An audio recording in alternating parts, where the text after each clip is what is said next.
We are live already. What's Five up, miss. YouTube? I'm sorry. You're ahead, good, Tyler. Brandon. You're good, Brandon. Title is 5 Misnomers About Healthy Relationships. And we're trying out a new recording platform today that's supposed to actually make the experience better in terms of quality and our ability to reach people better. So hopefully this is working. I don't know where the title's at or what's going on there, but we are live on YouTube right now, at least according to StreamYard, which is where we're recording from now. So to all of our listeners, if you could do us a favor and go check us out on YouTube and see if it's working, that would be amazing. Go see if our YouTube channel actually works. see if this is connecting properly. So yeah, one of the cool features about this, Brannon, is it allows us to have some things for anyone who's watching on YouTube to have it a little bit more interactive. One of those things that you'll see right now is there's a barcode here. If you scan that barcode, that'll take you directly to the page to look at Foundations of Recovery, which is what we have coming up January 19th. It's our 6-week intro course for the process of recovery for both the betrayer and the betrayed. And kind of gets you, it's like the kickoff course to step you into the healing journey, which is the course that we have on reclaimyourheart.org. So yeah, I know there's. I'd love to have somebody. Go ahead. Oh, use the barcode. Is that what you're saying? Yeah, I want somebody to use the barcode to see if it actually works. But yeah, that'd be cool. We have a barcode there that you can scan on the video, and it'll take you directly to that Foundations page. So if you're interested in learning about it or figuring out what it's all about, and then you want to give us some feedback about it, that would be great too. We are so state of the art.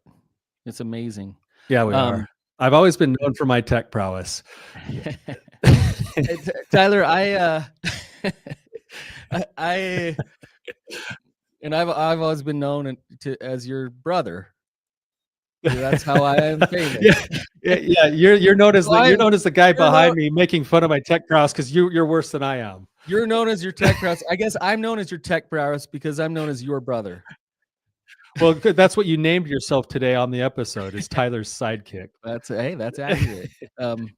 Just being sarcastic. Tyler, I want to dive deep a little bit, and I know there's a big ad about foundations on this episode beforehand, but like to really what you said, Tyler, drive home what it is. For those of you who have done other programs, or have thought about doing a program.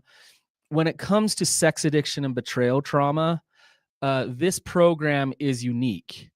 And it's unique because we really get down to the roots of what's going on and why the last week's episode, we talked about manifesting, why in your individual life and in your relationship, you're manifesting what you are. And we help you understand that so that you can create something new in your life. And it's a program that will shift everything for you. So yes, it's about sex addiction, betrayal trauma, but we go into the trauma work and we create shifts through experience. It's a group program, but it's so much more than that. It's a journey, and it's a journey that works. We've had many people go through it now, and it works if you work it. So we want you in there. We want you to come on this journey with us. We want you to find healing. We want you to find peace, and we want you to create something different in your life. So if you're on the edge, jump over that edge and come join us. It's vulnerable, but it's awesome, and we would love to have you. Amen, Brannon. All right, should we get into the content today? Let's get into the episode today. We were talking, and you and I were both talking just about some people that we work with, and going, man, they're doing a lot better than they think they are, you know, like, and it got us like we're from the outside going, man, look at how much they've grown and look at how much better their relationship is. And look at how, and they keep coming back being like, you know, things like we haven't arrived yet, or things like, man, when are we going to actually get it right in our relationship? Or like and you and I were talking like, man, there's a lot of misnomers about healthy relationships that might actually be doing people a disservice. And so today we're going to go through 5 misnomers about healthy relationships that some people subscribe to or believe, and we will talk about the pieces of truth inside of each of those misnomers, and then we'll probably debunk them. Yeah. Yep. I love it. Tyler, can I start with a little analogy? Yep. This is kind of an overarching misnomer. Then we'll get into the individual ones. But you like your job, right? I love my job. Yeah. Well, and you love your job, you say. Yeah, most days. Okay. Yeah. So like, is your job work? Yeah, a ton of work. A ton of work. Is there frustration sometimes? Probably as many days or more than the other way. So you're saying more often than not, you have frustration during the day. I have, Yeah. my day is hard work, and there's a lot of frustration almost on a daily basis. And there's also a ton of reward. Yeah. Do you feel like you're accomplishing something, or that there's some like goodness coming from it? Yeah, I think that's it. There's purpose, there's passion, there's alignment with my identity and my values. And Yeah. it doesn't absolve the problems that come up. It's just that, see that as part of the process. And in your job, do you have opportunity for learning and growth? Every single day. Yeah. So you see where I'm going here, right? Yeah. Here's a misnomer. We don't look at our relationships that way very often. Where Yeah. it's work, it's a process, it's day to day, it's frustrating. There's wins, there's real difficult stuff that comes up. But overall, as I'm hearing you talk about your job, Tyler, I'm hearing that you love it, that you choose it, that you continue to do it for a reason. And despite all of the frustration, I know a lot of what your job is like because we have the same job. Despite all of the frustration and all of those things, it's a beautiful thing in your life of learning and growth and creation. We don't look at our relationships that way, although that's what our relationships are. A lot of times we look at our relationship like, when am I going to have sex again? Like, how come they don't like me? Are they going to do the dishes, or am I? Like, we get so stuck in that we don't look at it as this process of learning and growth together and creation together. Yeah, it's I think this is the misnomer number one, Brannon, that we were going to talk about is that couples we work with, they have it in their head that we will arrive someday. Like, we're on this journey and we're going through hell, but eventually we'll be at the top. And then once we're at the top, Disney will smile down and we will be happily ever after. Happily ever after. You pay your money to the therapist for long enough, then all of a sudden you're at your castle and dressed like a prince and a princess. Yeah. Yeah. That's not how it works. That's not why are you ruining my day here? Well, I think a lot of people suffer more because they think that's how it's supposed to work. And then when they get into the human experience of being in a committed relationship with another human being with their strengths and weaknesses and your strengths and weaknesses, and then they never arrive, they almost like shame themselves for never arriving. And so they add suffering to what's already can be a difficult, purifying process of what marriage is. Brown, we just in one of our men's groups, we just finished reading a book called Deep and Simple, which is just a phenomenal book. But in the section about relationships, it talks about reasons for getting into relationships. And he called it big love and small love. And small love is the kind of Disney kind of love where we arrive and we live happily ever after. And we always need to be blissful and happy with each other. And big love is what he defined as a spiritual path of continuous growth that leads to something bigger than ourselves individually. So there's a reason for being together, and part of it is the struggle of the spiritual path together. Yeah. It's interesting. I really like that you're bringing that up. Like, you're even going deeper with it. It's not just learning and growing. It's like a spiritual journey together. So what you're saying is that relationships are more like your job than they are like the castle on the hill. Yeah, Right. you think about it like this happens to people all the time who are like, let's say this happens in marriage, it happens with kids. People talk about their kids or their marriage. Like the two biggest things that comedians talk about are their spouse or their kids, and they're always like talking about the ball and chain or this or that and the other. And someone who's single or someone who doesn't have kids is there going like, why would you want kids? And then in the same breath, the person will turn around and be like, best thing I ever did. Like, it's like, well, how can you explain it that way where it sounds horrible and yet you're saying it's the best thing you've ever done? And one of the reasons why is because of those things that are in some ways intangibles. There's that feeling of there's commitment, there's that feeling of continued growth, there's that honing in of certain principles like humility. You have to choose to engage with somebody else in a way where you can do your best to grow together and keep the peace. You're cultivating patience, love, like all of those principles that can't really be developed otherwise. What's interesting, Tyler, is like when I think about my own life, I think of my relationships and my closest relationships, and I would say my siblings and my friends. Like I have some just great friends, and I'm close with my siblings.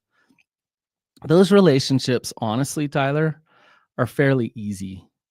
And one of the things that I enjoy with those relationships is that we laugh at life together. We observe it as it goes. It's like, oh yeah, look at that. Look at this like painful thing, hard thing, funny thing. And we can kind of laugh and enjoy and just watch the process unfold of life. But marriage is different. Marriage is, I have to sit down with my wife and we have to actually do a budget. We have to actually look at like, how are we going to figure this out? We're not laughing about how hard it is to do a budget. We are actually doing the difficult work of doing the budget together. Right. And so like she's in the arena with me, and it's a whole new level and it's a whole new ball game. And that pushes us either further apart or closer together as we learn and grow through those hard things together, whether it's parenting or intimacy or finances or family or whatever it is. We have to figure out how to navigate that together as different individuals. And through that, we get to learn more about who we are as individuals because we choose to do it together. Right. And if you explain it that way, then the desire to arrive is actually small-minded and short-sighted. So the shift in perspective is, and this is the first one, the encouraging word for this misnomer is, if you can shift your perspective to we get to grow for the rest of our lives together, think about how that changes everything else that's going on in your life right now with your partner. Tyler, I like that. A perspective shift word for each misnomer. Growth. I love it. We get to grow. And we don't really ever want to arrive. Like, I don't know. I kind of look at that with my own life. I don't really ever want to fully arrive now that I understand what recovery work really is, which is that continued process of growth. Which means now you've arrived. See the paradox there? Which means now you've arrived. You've arrived because you've accepted that you're never going to arrive. But not just accepted it like in a beaten man kind of a way, but more of like a, hey, this is a great life kind of a way. Exactly. Yeah. Living more in the moment than you are in the future of what you have to create, but accepting what is. Yeah. Should we go to number two? Go to number two. This is one that a trap that most people fall into, and I don't know if it's a cultural thing or just a natural human thing, but for some reason we feel like, and one of the reasons why we have so many fights in our relationships is we feel like we have to agree with each other. We have to convince, we have to prove, we have to show the other person why we are right. And a lot of times people lock horns because they view something completely different and they're there to correct the other person. This creates all kinds of problems. It creates all kinds of friction. Tyler, any thoughts on this? No, I think you're spot on. It's but I think there's the pressure. Like the pressure is that if there is some conflict in our relationship, that means that we're somehow doing something wrong. Again, this is a shift in view on what conflict is. There's healthy ways to do conflict and tension, and there's unhealthy ways to do conflict and tension. But even really good relationships, you're in with people, you will never fully agree on everything. Tyler, you'll understand this, and of course, Tyler sees the world similar to me because why? Well, we were boiled in a similar soup growing up. We were boiled in the same soup. And so like and it's funny because I don't know if you're this way yourself, but you'll understand why I am. My yard being nice is important to me. Like, it's really important. So I'll spend a lot of money on fertilizer. I'll spend a lot of time sitting on my lawnmower. Now with my wife, she's kind of like, what, like, why? Like, what are we doing? Why are we spending so much time and money and resources on the grass? Am I right or is she right? It depends. There's not a right, is there? Yeah. You know what's funny about that, Brannon, is that in my case, I went so far the other way. Like we mowed one too many lawns, so much so that I let my yard. You're done. Crap now. You're done. You swung the pendulum. Now my wife's the one out there go like, hey, would you take just a little pride in the yard? Like just a little bit. I went and got as much grass as I possibly could to take care of it for the rest of my life. We can psychoanalyze this later, but you keep buying acreage so that you can mow longer. Yeah. But you see the point here, right? Like, yeah, of course. Does she have a good point of like, hey, why are we allocating time and resources and everything there? And I come back with, why wouldn't we? Like, we have this, we're stewards of this land. Let's take care of it. Plus, it's good for your mental health to be outside. It's beautiful. Why wouldn't we? Now, who's right and who's wrong? Nobody's right and nobody's wrong. Right. There's truth on both sides. And it's coming from a different perspective. Brandon, like one of the most common things that I think, we see maybe coming through the therapy office is people get together from two different families of origin. And then there's a lot of friction. And here's the classic case. I was just in my office yesterday with somebody with this case where the wife was like, they're going like, oh my gosh, you are so tied up with your family. Like you can't even take a breath without your whole family knowing what's going on. That is so annoying. And he's over there going like, it's awesome. We're so connected. We love each other. We have support with each other all the way. And he's like, but what's really annoying is like, you haven't talked to your sister in like 2 years. Like right. What that's terrible relationship. And they're fighting with each other when in reality, they're both coming at it from a different perspective. And if they actually saw that the differences would let them maybe learn and grow together, now she could lean in and go, I do admire that you want closeness and connection. And there needs to be some structure and boundary here for us to be healthy. And he could turn back around and be like, I love your independence. And I'd love for there to be a little bit more connection, right? Instead, it turns into a fight because we don't agree on everything. Like, does Santa wrap presents or not? Oh, that's a big one. That's like blown marriages apart. Luckily, me and my wife are on the same page with that one. So yeah. But it's those little things. And if we don't agree on that, I don't know. Tyler Santa does it, so I don't know. Yeah, exactly. But if we don't agree on that, then that means we're failing in some way. We should be like this, on the same page all the way together. And the truth some things seem so obvious, like you have got to be kidding me. Like, how can you see it that way? And the reality is I think what we need to back up and say, even if it seems crazy, I have to ask myself, like, do I need to have a boundary around this, or is it okay that it's way different than me? Yeah. It's like, Tyler, you like a good can of sardines, right? Like you'll eat a good can of um, I got made fun of at the Signal Fire because my snack at the top was a can of oysters and some string cheese. yeah. So and guess That's the what? best So does backcountry snack there is. Yeah, so do I, so does Rex, like, and the world hears that and they think these guys are like redneck crazy people that love That's sardines. Well, guess what? That's how we were raised. Like, it's the best snack. It's so easy, high in omega-3s. Now the world looks at that and they judge it harshly. Like when I open up a can on a road trip with my friends and I eat it in the car, they don't like that.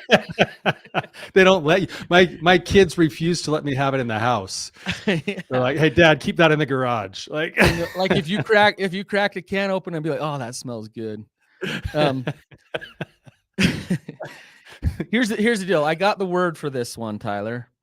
The word is, and by the way, the skills to get there are all about reflective listening, empathy, just good communication, giving the other person space to be them, understanding that your perspective is not the end all be all in the world.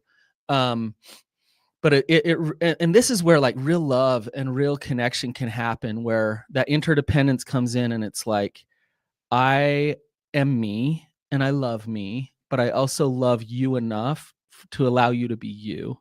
And so the word for this one is understanding. Replace agreeing with understanding. yeah, which then means that you've got to take into account what that does. Is it allows you to look to be curious with your partner rather than the instant snap judgment. And we all do that. We all do this. My wife, she was like, "Hey, we got to fix that thing on the south side of the house," and she pointed east, and I was like, "That's east." The south side. What are you talking about? South side? That's east. Yeah.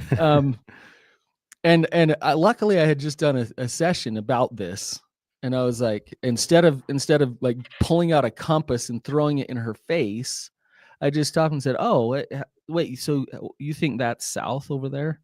And then I realized, does it matter whether it's Well, it east? might. The If you project we guys have have to to work on. evacuate your house, yeah, you're probably going to be on the same page there. So I was like, "Oh, how is that south? Help me understand it." And I have to be very careful in my tone and my energy, the way I come about that, of not insinuating that she's a crazy person, but to actually understand and empathize. And the truth is she was kind of pointing southeast. So like, as we talk about it, and we were like, "Oh yeah," and like I was a little bit off with my direction, and she was a little off with hers. Oh, interesting. Yeah. Well, and the seeking of understanding is what allowed you to also then come to, which is interesting because that's also a pathway to agreeing a lot of the time without realizing that you were already You kind of agreeing. get there sometimes, yeah. Yeah. Which isn't the goal, but No. you can get there. Yeah. Number 3, Brannon. We talk about this one on the podcast a lot. I should be in a relationship with a partner who completes me. Ugh. No, this one causes so many problems with couples. This basically, you just said I should be in a codependent relationship. Basically, what I said is we need to be in a relationship where both of us are emotionally bankrupt, but we're trying to fill the bank account from the other person. That's fun. That's misery. That's a long, hard road. This is a setup, big time.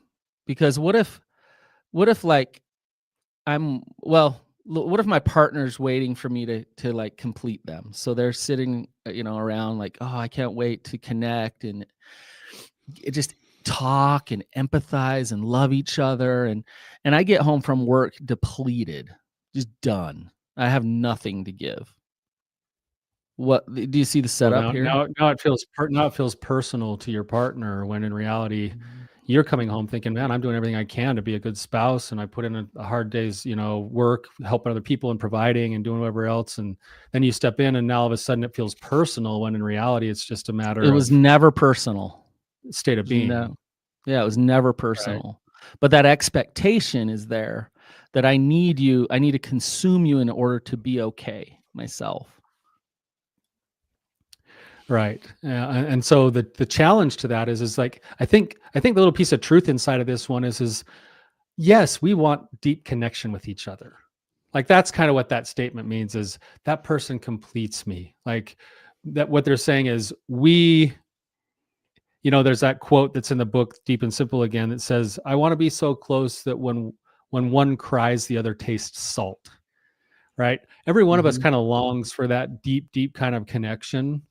And yet the way that connection comes isn't from extracting from the other person. There's like, people, there's a difference between giving and taking, and offering and receiving.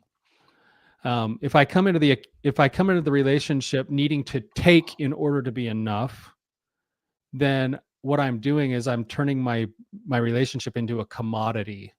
Yes. I'm like mining my value from the other person. Whereas if I show up in the relationship with an understanding of who I am, I'm offering my strengths, and I'm willing to receive whatever the other person is offering back. Yeah. But that's a different energy. Like, that's where I'm actually attending to the relationship in a way where I'm treating it like it matters, and not like a commodity. I'm treating the person like a person. Yep. Yep. Can I give just a couple examples? And we Yep. talk about this all the time, like you say, and we see this all the time. Things like, if, let's say, a partner is triggered by something, just something random, and the person who has broken trust in the past can't handle it, and they freak out, and they're like, I'll never be enough. I can never earn trust back again. I didn't even do anything. So now we go from, and I'll tie this back to this misnomer. We go from, I need you to be happy with me. I need you to complete me. So you're triggered, and I can't handle your trigger because I am needing you to be okay with me, and I didn't even do anything wrong. So now what I'm going to go do is prove to you that I didn't do anything wrong, because I need you to be okay with me. And what gets lost in all of this is actual, like, connection, is actual relationship, is actual empathy. If I'm okay unto myself, and you're triggered, and that trigger doesn't have anything to do with me, but you think it has everything to do with me, I can then stay in that space with you and help you process this, and understand why you're triggered and what's going on with you. Because I don't need you. I don't need to consume you. This is an example we see all the time, right, Tyler? That's exactly right. And that's why we developed, like, the healing journey the way we did, is because it's an individual road into that place of, like, a deeper place of self-acceptance. And the deeper you go into self-acceptance, the more you have to offer to your partner, because you're not so busy always trying to curate or cultivate their response back to you. Yep. So now you're offering more. I think the word here for this one, Brannon, is authenticity. Yeah. Yep. That's a good one. I'm going to show up authentic. One way to see this a lot, Tyler, is sex, is consuming a partner. So using someone to feel good and just using them, your partner will feel that from you. Whether you're using their body to feel good yourself, or whether you're trying to get them to orgasm so that you feel good about yourself, you're still consuming them. As opposed to when both partners show up authentic. I love that word. They show up authentic. They can make love and connect on real deep levels and feel cared for and seen in that process. It's way different than consuming each other and trying to complete each other that way. Okay. That's good, Brannon. That leads right into number 4. Yeah, give it to us, Tyler. Okay, this is one we debated about a couple different ways of saying this, but Number 4, misnomer in marriage. The frequency of sex determines the quality of our relationship. Yeah, this is a misnomer. And it's a But misnomer. I think it's a pretty common one, though. You hear, how many couples, Brandon, do you know or do you have in your office that are bickering over what schedule they should be on and how many days a week? And it never happens. No. Just and they kidding. think that the number is what's actually going to determine the health of the relationship. Yeah. I really like Finlayson and Fife in the way she approaches this a little bit. She talks about a high desire partner and a lower desire partner. And the reason I like that is because she's identifying, and she's not saying the man or the woman, but she's identifying that they're different. And it's okay that they're different. The high desire partner is not a problem. The low desire partner is not a problem.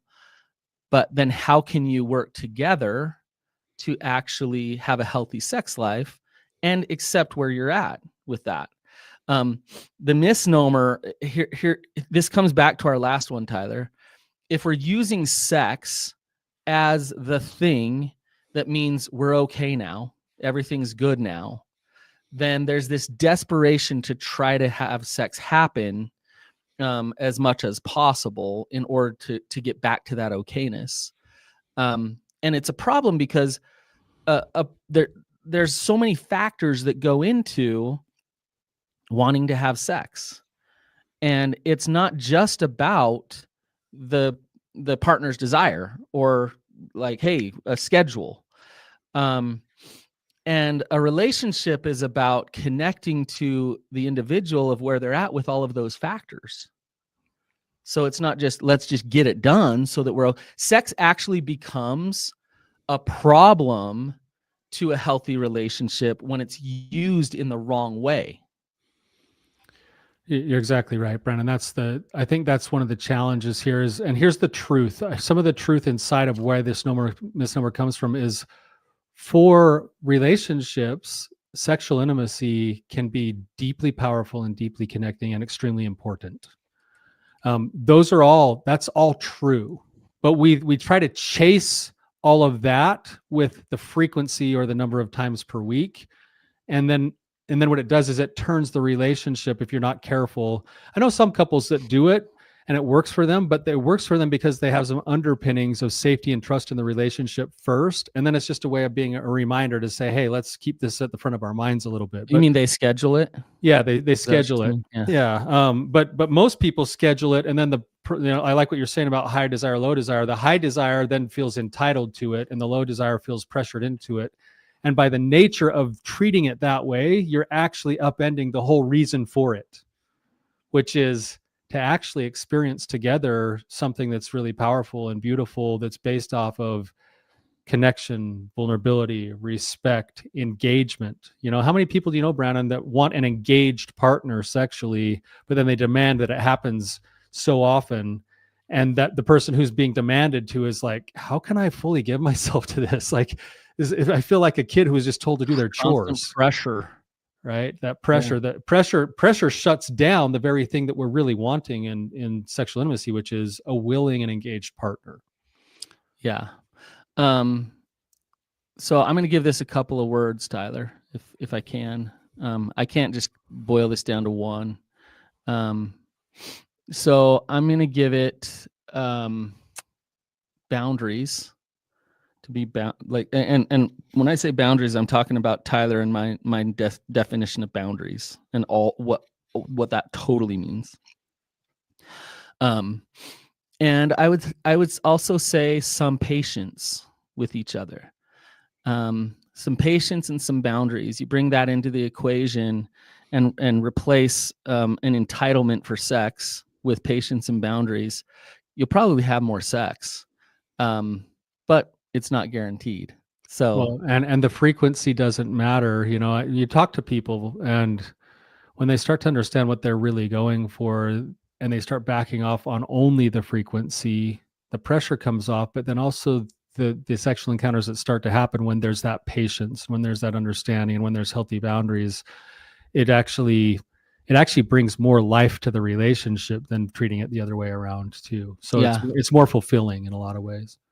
Absolutely. Um, Okay, are you ready for the last one here? the last one, misnomers in relationships. This is a fun one. I love this one. I don't know if this is fun. Here's a misnomer. The misnomer is that my partner should always back me up in my parenting style. Of course, Brannon. How dare you undermine me? You're undermining me right now. I'm acting like a fool, damaging our children, but how dare you undermine me?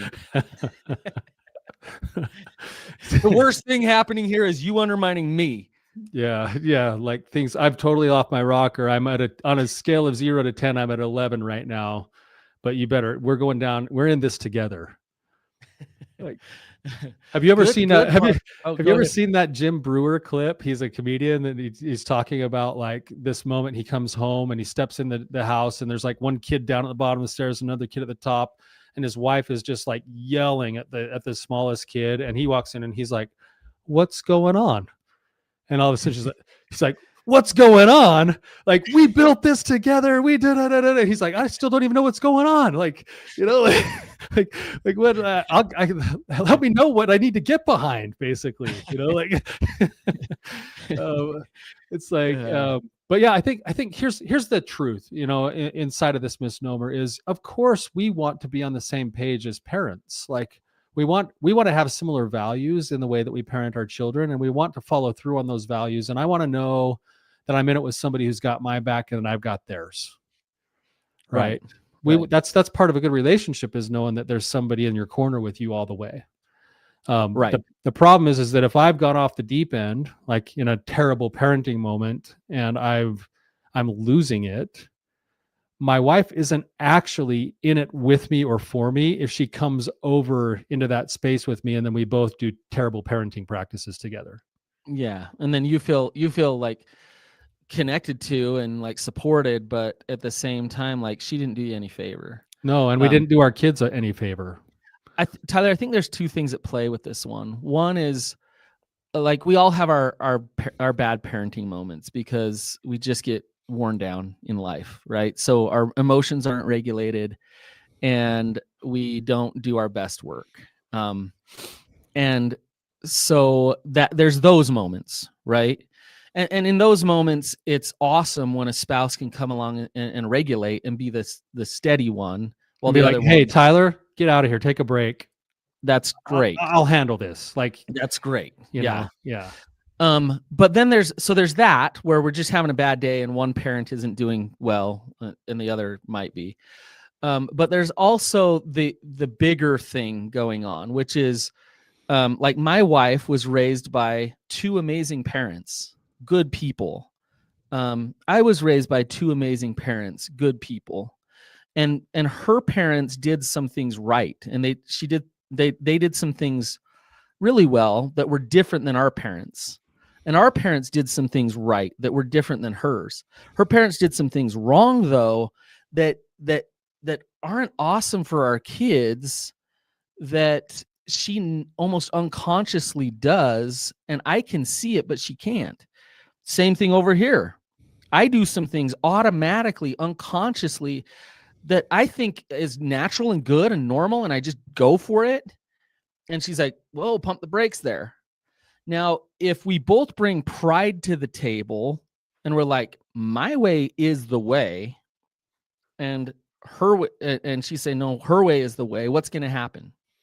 A whole lot of friction and a lot of taking it personal again, Brannon. It feels like a personal attack on you or on her, rather than the goal being, hey, what's the best outcome for our kids here? Like, what are the principles we're trying to teach? Right. The way I was raised, I'm thinking this comes back to, we don't have to agree. We can have different perspectives, and then we can learn from each other. She can reflect things back to me. I can reflect things back to her. And it's like, okay, like, I'll be open to a new way if it really feels better. Now, that's hard. That can be really, really hard. Well, because those things you're talking about feel ingrained, like they're almost not even conscious. So automatic. But her difference is what's bringing me to consciousness, which is a good thing. And my difference helps her like really examine, why do I do what I do? And then together you create your own parenting style together, bringing all of that to the table. So just be careful, just expecting your partner to always back you up and see things exactly the same way. The other thing to think about, Tyler, is each kid, like parenting is so complex. Yeah, we Each do whole kid, episodes on these. each kid is different, right? So she's going to parent that one kid that way. I'm going to parent that one kid that way. Like, how do we figure that one out for that specific child? So it's not just across the board we're figuring it out. It's specific to each child. So we could do a full episode on this one, Tyler. Yeah, I think inside of this misnomer, of course, you want to be respectful to each other in front of your kids. You want your kids to see respectful communication, but also one of the blessings that you can teach your kids is that there is a healthy way to have discussion and disagreement. And when your kid gets to see that process, it actually helps them learn how to do that for themselves too. And so, of course, you don't want to do it like, you don't want to turn it into a power play where the kid is triangling, meaning they're pulling against you and your partner, and then your partners are having a big conflict over it. But learning to actually have that kind of conversation, like we just had an instance in our family with some parenting differences. We're still trying to iron it out on something that we need to do with one of our kids. And my wife still sees it a certain way, and I see it slightly differently. And I think we both have the right heart for it. We're just figuring out the best way to teach for our daughter. And this has been an ongoing discussion for almost 2 weeks now, which is by itself not great parenting, because you usually want your consequences to be pretty immediate. But we want to get it right this time. And I think we're this close to getting it right. And if I go and disperse what we've come to, it'll sound a little different than if she goes and disperses what we've come to. But we've discussed it enough and we understand it enough with each other that both of us can live with it either way. And that's the way that it's going to go on this particular time for us. Think about, Tyler, when there's a parenting situation, kind of like what you're talking about, and mom and dad can't navigate it in a healthy way and connect with each other and understand each other. But they go into drama and they feel undermined and they fight. What then does the kid do if that's the case? A lot of times.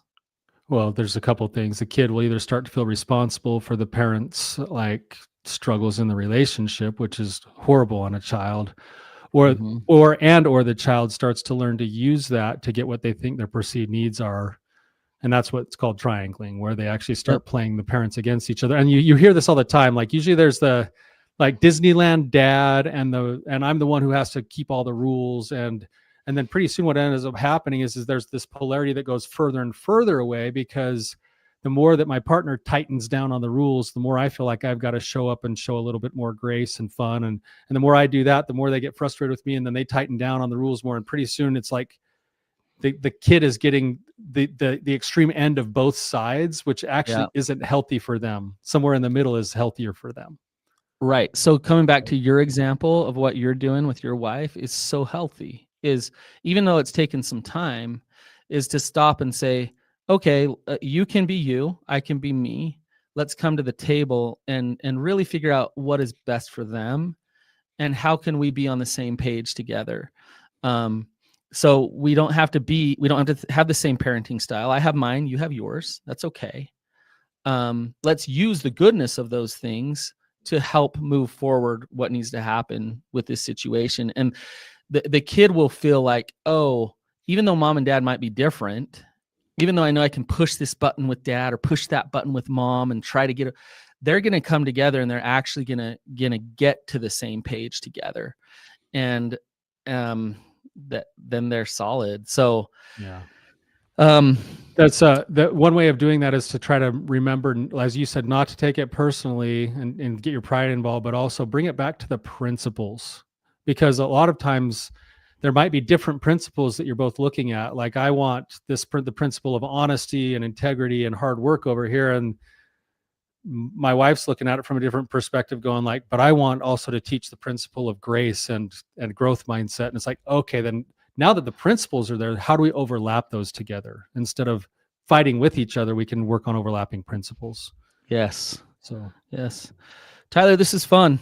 Break Yeah. down these misnomers. I know that we speak from personal experience, but also we see it day in and day out with the couples and relationships that we work with. And it's a lot of times these things just are so automatic and they just start happening. And it's good to take a break, like zoom out a little bit and be like, whoa, that belief or way of thinking isn't working for us. Maybe we need to examine that and try something different. Oh, we didn't give words for the parenting one. What do you have any words with that, Tyler? I'm putting you on the spot. Well, I think I was, one of the words that I was using was principle, and you could apply that to other things, but bring it back to principles. I like that. If you want to add one, go ahead. No, I like that. Your styles can be different, but the principles like come together and be unified in those principles. It's good. So, all right. Thank you for Tyler, any last things? It looks like we got through this. We typed in testing for our title, and then I didn't check that yet with this new format. So, and we still have people listening. But other than that, we got through our first episode on this platform. We'll be right back, turning around here in the next 5 minutes or so with another live episode. But looks like it's working. So awesome. Well, you guys go create some healthy relationships. Until next time, keep on keeping on.